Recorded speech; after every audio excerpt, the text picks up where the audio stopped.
Hey everyone, Joel Foreman with Bad Bassin here. Are you looking at purchasing your first fishing kayak or maybe upgrading the one that you already have? I'm going to cover 8 things that you want to consider when getting your next fishing kayak. Now let's get into it. Okay, so the first thing that you're going to want to consider on this list is what kind of bodies of water are accessible to you, or more specifically, what bodies of water are most probable that you're going to end up fishing. There's a lot of different kayaks out there. They have a lot of different hull shapes and they do a lot of different things very well and some things not so well. So if you take a look and think about the kind of water that you're going to be on, it's going to make a big difference in which kayak you're going to want to choose. So if you're on a small lake, you're going to be able to, maybe have a downsized kayak, something that's a little smaller, a little more manageable. But if you're going to be in the ocean, or for me in Michigan, if you're going to be on the Great Lakes, you're probably going to want something at least 12 foot long.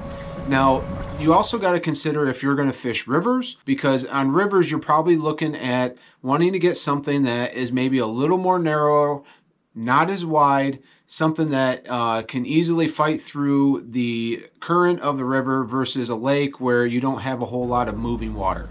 So those are things that you want to consider, especially around the bodies of water that you're going to be fishing.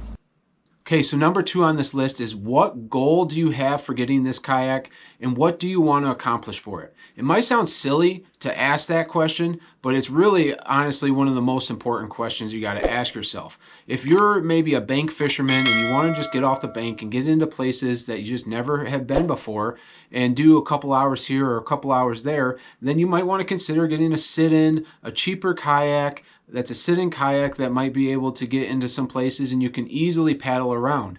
But if you're looking at, maybe I want to really cover some water, I want to eventually upgrade in the future, I want to get into tournament fishing, or I want to just get, maybe off my boat and out into places that I haven't been able to get before, then maybe you're looking at sit-on kayaks.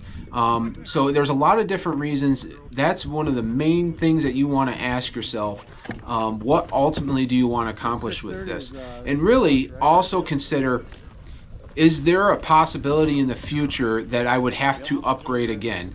Obviously, we'll go through the list and there's a lot of different things to consider, but also ask yourself, is this the kayak that I am going to have for a long time? Or is this a kayak that I'm going to have to get me to maybe a place in the future that I want to be with a different brand or a different model of kayak? So think about that. Think about the upgradability. As the saying goes, buy once, cry once. Okay, so the third thing that you're going to want to consider is, what is your style of fishing? Now, you might not know this because you haven't been in a fishing kayak yet, but you want to look at, do you just want to get off the bank and try to get out there and do some short trips? Or are you someone that wants to maybe cover a lot of distance? Now, if you want to cover a lot of distance, that's great, but you might want to look at something that is pedal powered as opposed to paddling, or that might be able to easily convert into a trolling motor or add some sort of trolling motor or electric motor. Or there's also ones out there like the Old Town line that has the autopilot that already has the trolling motor integrated in. So it depends on really what you're trying to accomplish and fit your fishing style. You might also want to look at is where areas of the lake or what areas of any rivers or tributaries that you're fishing do you typically try to get to? If you're going into the stuff that's really thick, it's really weedy, it's back in the marsh somewhere, then you might want to look at kayaks that are paddled, or if they're pedaled, then they have certain drives into them. So typically when you have fixed drives with the propeller, they're not necessarily great in heavy weeds. But if you have like a brand like Hobie, where they're fin powered and they have fins in the drive, then you can flip them up and they're a lot better in the weeds. It really just depends on what your style of fishing is and where you're trying to get. So then you also got to consider if you want to possibly stand while you're fishing. If you want to stand while you're fishing, that's great. I do it a lot on my kayak. But you want at least a kayak that's going to probably be at least 36 inches wide. If you have anything that's less than 36 inches, it gets pretty hard. It's not very stable to be able to stand.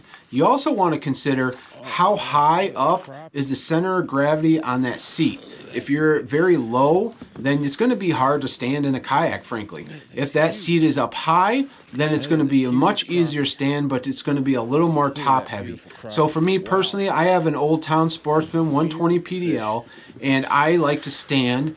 It's not something I do all the time, but I do like to stand. And so one of the other things you want to consider in this area is storage space. Now, storage space on kayaks is prime real estate. There's only so much space. There's only so much weight that you can bring on a kayak.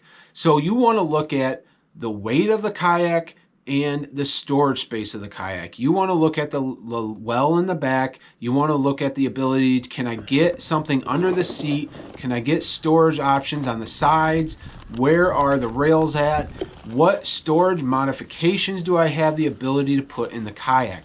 If you're someone that carries a lot of gear, there's a lot of aftermarket mods that are great for adding gear in different places and stuff, but you want to look at the ability to store things and how much space do you have, especially in the back. If you carry a bunch of soft plastics, a bunch of different stuff, and you're looking at getting maybe a black pack from Yak Attack, only certain black packs can fit in certain wells in the back of kayaks. They have different sizes, but it might not fit what you're looking for if you bring a lot of tackle. Now, the fourth thing that you're going to want to consider are what transportation possibilities do you have? Now, or do you plan on putting this on top of your car and pushing it up there and taking it down? Or do you plan on putting it in the back of your truck and sliding it up there? Or are you looking at maybe buying a trailer, or do you have a trailer to be able to transport it? Now, one thing I will tell you is, word of advice, is the easier it is to do, the more you're going to do it. If it's super hard, if it's super heavy, if it hurts your back every time you get out and do it, you're going to do it less. So you got to consider that comes into play when you look at the length of the kayak and really, honestly, the quality of the kayak. If you have a 12-foot kayak, it's going to weigh more than the 10-foot kayak. If you have a 13-foot kayak, it's going to weigh more than the 12. Now, you might also have two 12-foot kayaks, but brands are going to be different as well. If you have a brand, for me personally, like Old Town, they tend to be a little bit heavier because they have thicker hulls. Now, I like that trade-off because I think a more quality hull is more important than a heavier kayak. But you have to also look at, what am I going to do and how am I going to get it in the water? I trailer my kayak. So for me, having a heavy kayak isn't a big deal because I can just wet launch it whenever I want to. But for someone that, and I've done it for many years, pulls their kayak out of their truck and then loads it up, has a cart on it and drag it, it got tough and it hurt the back, and then I got a trailer. Okay, so the fifth thing that you're going to want to consider when getting your new kayak is, what sort of propulsion do you want? Now, you might be looking to just get out onto the water and paddle around in a sitting kayak, and that's fine. But you also got to consider, back to point number one, what kind of water you're going to be on. If you're going to be out in large lakes, or if you're going to be covering some distance, then you want to go look at maybe at least a pedal-powered kayak, or the ability to have a trolling motor either already installed or easily able to upgrade in the future. So those are all different things that you might want to consider. How much water you're going to cover, where you're going to be at, determines really what propulsion that you're going to need in that kayak. So number 6 here is really one of the big reasons why I love kayak fishing, and it is, how customizable is the kayak? What is the aftermarket support for modifications for the kayak? Now, there's a lot of great small companies out there that's on Etsy or have even their own different websites that do a lot of great 3D printing and do a whole bunch of great work with different brands of kayaks.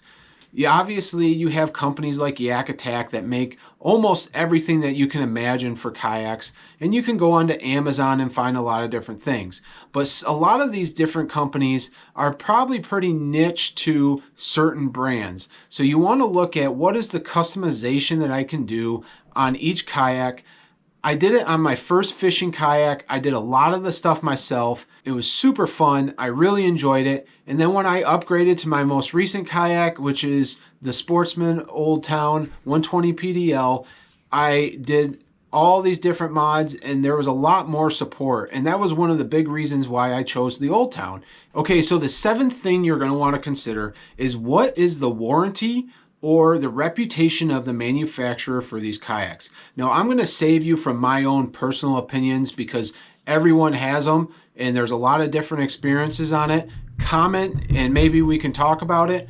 But for the reality is, do a little bit of research into what the warranty is for these kayaks, what the manufacturer representation is for these kayaks. Do they stand behind their products?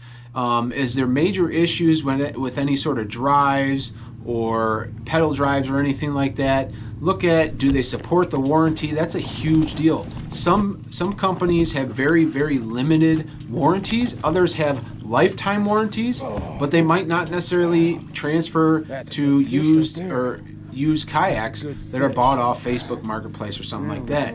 So do a little bit of research. Facebook is a great place.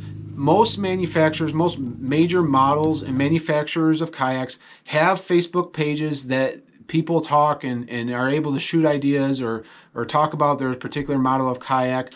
Or places like Reddit is great when you're talking about kayak fishing. There's a lot of people that have great experiences. You can kind of learn what are the likes, the dislikes, the advantages, the disadvantages of all the different models that are in there that you're looking at. Just helps you narrow down, even if you can narrow down manufacturer, what kind of kayak you're getting, to make it a little bit easier for you.